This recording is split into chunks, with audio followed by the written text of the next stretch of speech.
Hey students, this is lesson 723. We're going to learn how to solve and graph the values for which inequalities are true. In other words, how do we show all the values that are true for an inequality? Remember, there's an infinite number of solutions for most of them. And here's the important thing for you to remember, and I'll just show you some examples to show this. Notice in this problem we have greater than -5. That means everything that starts at -5 but doesn't include -5. So that would be numbers like -4.5, this one in here. And if I were to put dots on all these numbers that make this true, it would look like this. And also everything in between, and they would go right to the end.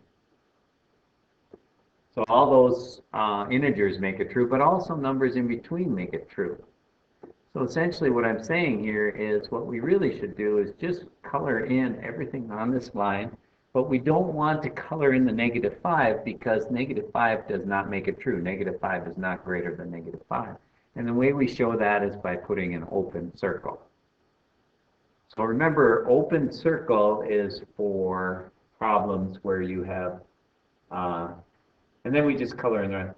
Open circle is for less than or greater than, not less than or equal to or greater than or equal to. All right, we'll look at number 3 here.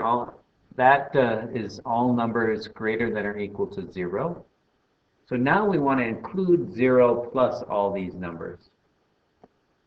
And remember, anything in between is also greater than 0. We go right up to 0. This time we're going to put a solid dot on 0 because we want to include 0. And then we're just going to color in everything on the number line that's greater than 0. And that'll continue, of course. So all of that. And you can actually you could use a highlighter or a marker to shade it. But so from what we're going to learn from this is that a closed circle, so we're going to fill in the circle when it's less than or equal to or greater than or equal to. So number 4, right away we're going to look at this sign. It's less than or equal to. That means it includes -2. The way we include -2 is by putting a solid circle on -2, filling it in. And then we want stuff less than. That means to the left of -2. Less than would be like -3, -4, things like that. I'm going to use my highlighter this time to do this. And pick a nice color here. And these are the numbers, all of these numbers to the left of -2 are less than -2. And of course they keep going, so we can put an arrow there. So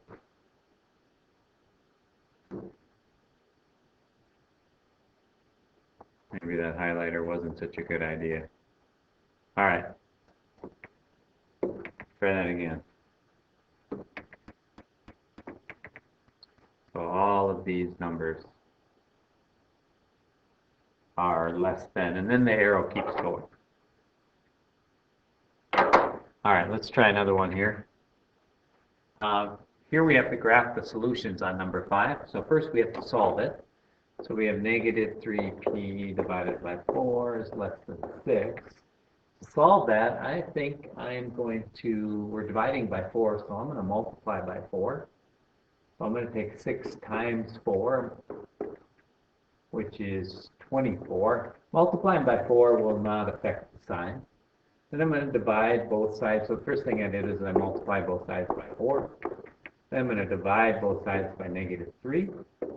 Now here, if you remember, dividing by negative will change the sign. So I want to make sure I remember to do that. So I'm going to write that down. And then I get p is greater than -8. And so on my number line here, I'm going to put a -8. And I want numbers that are greater than that, so that means to the right of -8. So I'm going to highlight those. I want this highlighted here now. And I'm going to go this way. And then I'm going to remember that greater than means that -8 is not included, so I want to put an open circle there. And that would be the solution. Now the last thing I should do really is check one of my numbers in here. 0 would be somewhere up here, and 0 would be a solution since it's shaded, so I'm just going to check 0 and make sure it's true. If I take 3 times 0, that's 0. And divided by 4, that's still 0. And putting a negative in front of it, it's still 0. So I get 0 is less than 6. And that is definitely true. So I think I did a good job the way I shaded it there. All right. Let's look at number 7. It says, consider the inequality x cubed is less than or equal to 27. So x cubed less than or equal to 27. Now here I'm just going to think about this. I know that this 3 means I need to multiply a number by itself 3 times. And I want that to be less than or equal to 27. Well, I can make it equal to 27 just by guessing here. If I take 1 times 1 times 1, I get 3. If I take 2 times 2 times 2, I get, that's 1. 2 times 2 times 2 is 8. 3 times 3 times 3 is 27. So that's what makes it equal.